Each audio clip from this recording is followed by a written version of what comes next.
So yun, okay, KGX, kamusta kayong lahat? Kagising lang natin, mukha akong tulok oh. So mukha tayong tulok. So yun, punta natin yung yung sabi ko sa inyo na gagawin kong farm, no? Sa I think hindi ko lang alam kung kailan yung project, no? Kung kailan kong sisimulan yung project. Pero nag-iisip ako ngayong 2025, I think fourth quarter ng 2025. Pero syempre Bitcoin update muna tayo, no? BTC nag-drop, no? Grabe yung drop ni BTC hanggang 92 something, 92.5 yata, 92.5. Pero ang Ethereum, kung titingnan nyo, medyo hindi siya masyadong sumasabay sa drop, no? Kapag nag-drop si BTC, si Ethereum medyo nagki-chill-chill lang, hindi katulad nung nakaraan pag nag-drop si Bitcoin, si Ethereum talagang sumasabay ng dulo, di ba? Pero ngayon medyo maganda-ganda yung ni Ethereum, medyo maganda-ganda yung hold niya, no? Sana magpatuloy siya ng ganun, di ba? Para at least kahit bumagsak si BTC, si Ethereum naka-stay pa rin, di ba? So once na nag-bounce na si BTC, I think yun na yung time, baka lumipad si Ethereum. Meron tayong hold na Ethereum, alam niyo yan. At nagdadagdag tayo. Okay? So, yun lang. At tingnan muna natin mamaya. Balikan ko kayo mga idol. Okay? Daan lang ako ng Jollibee. Bibili lang ako nung iced coffee kasi walang McDo dito sa San Marcelino. Nasa Castillejos pa. So, bili lang tayo ng may inom bago tayo pumunta doon. Okay? Doon tayo magkwentuhan. Saludo. So ayun, okay, KGX, kung sa akin lahat, ito na lang yung binili nating kape mga idol, no? Lucky Day. So isa sa pinaka paborito kong kape din yan. Tapos wala lang kasi kanina dun sa McDo, no? Ay, McDo tuloy, Jollibee. So ngayon, punta tayo ngayon sa bukid. So gagawin natin bukid, pakita ko sa inyo. So ayan, alis muna tayo. Tapos may papasukan tayo dyan na Eskinita. So ayan, tayo sa tulay. Okay. So ayan, ito yung daanan. So more on bukid talaga dito, no? So dito sa lugar na to. Tapos pagdating dun sa kanto, yan, kakaliwa tayo dyan. Yung kumbaga parang parang mango farm yata itong area na to.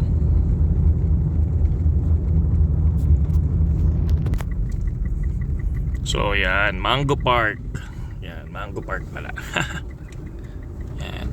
So kung gusto nyo pumunta dyan, ayan oh.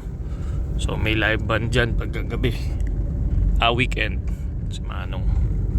Okay, so kita na lang tayo dun sa area. Yan oh. Tapos makikita nyo yan, tapos biglang magiging isang malaking farming. So ayan, parang kayo yung gusto kong kahit pa paano may bahay lang dito na maayos. So yan siya. So di ba? So banda doon may tatayong poste ng NGCP. Ayun no, kumbaga may poste doon, di ba? So parang diyan yung isa. Ito yun. Pakita ko sa inyo ha. Ayun yung sa akin. Yan yung may mga pine tree. Lalaki na nga ng pine tree oh. Lalaki na. So puntahan natin. So yun, okay, baba muna tayo mga kapatid. At may nakaharang na pine tree natin dito. No? So hindi ko pa nagugupit. Tatama yung yun, si Dark Horse natin. Tatama yung mismong bubong natin dyan. So pakita ko sa inyo to pag nakaharap, no? So yan yung lugar natin. Ayan o, bakaw, mag-ina yan. Ayan o. So tamo no. So yan yung mga tinanim na pine tree dyan. Kasi ang gusto ko dyan, lalagyan natin ng ilaw someday. Ilaw. Yung mga lang, Instagrammable na lights, diba? So punta tayo dun sa dulo. So yan. Oh, binutas pala. Yan, mga peste oh. Okay. So habang naglalakad tayo, pakita ko lang sa inyo yung buko. Mukhang tulok. So ayan yon, yan yung gagawin natin na farm.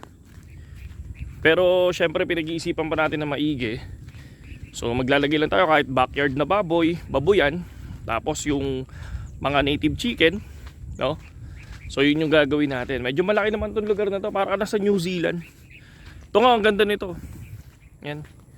Itong lugar na to, itong katabi na to. Tsaka yung katabi ko, ang ganda din. Inaabangan ko yan. Yan yung isa sa inaabangan natin na baka ibenta, di ba? So ang gusto ko kasi banda dun sa likod, magkaroon ako ng basketball court. Siyempre, ano din tayo dati. Naglalaro din tayo ng basketball. Nasarado ko ba yung pick up? Ay, hindi ko nasarado. Sige.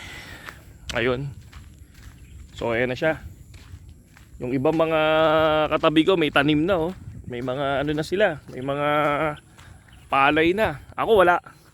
Hindi ko pinapataniman.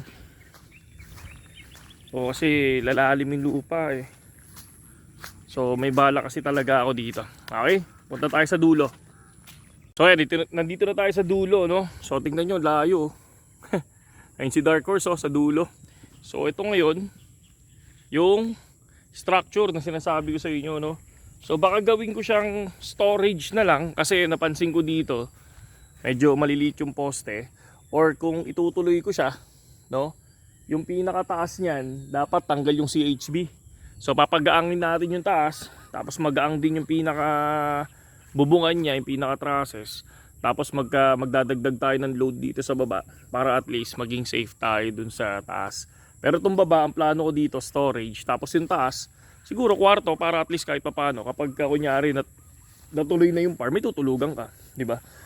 So ito, banda dyan sa gilid, yan parang maglalagay ako dyan ng mga backyard lang, pero yung backyard na yun may solar na, di ba? May solar panel, tapos maglalagay tayo ng tawag dito ng Poso Negro. Tapos itong area na to, yung banda dun sa may dulo na yun, hindi naman sa may dulo, sa kalahati, no, sa may manggahan, no. Lalagay tayo diyan ng manukan. Okay? So yun yung ating plano dito, no? Tapos kung titingnan natin itong area na to. Yan. Kung mapapansin nyo, pakita ko na lang na malapit. O yan. Etong area na yan, kung mapapansin nyo, ilog yan. Malinis yan, mga idol, no? Napakalinis yan. Ito, so ito yung palayan niya. Palayan yan, no? Ay, palayan tuloy. Palaisdaan yan. Kapag natabas nyo yan, may malaking ano dyan. Parang malaking palaisdaan, no? Tapos ito, kung mapapansin nyo, malinis yung tubig dyan, mga idol. Malinis yan. Kasi ito yung galing sa paper tree. So, hanggang dito yung ating area. Tapos sabay soon papalakihin natin yan para at least kapag pumunta tayo dito pwede tayo maligo dyan.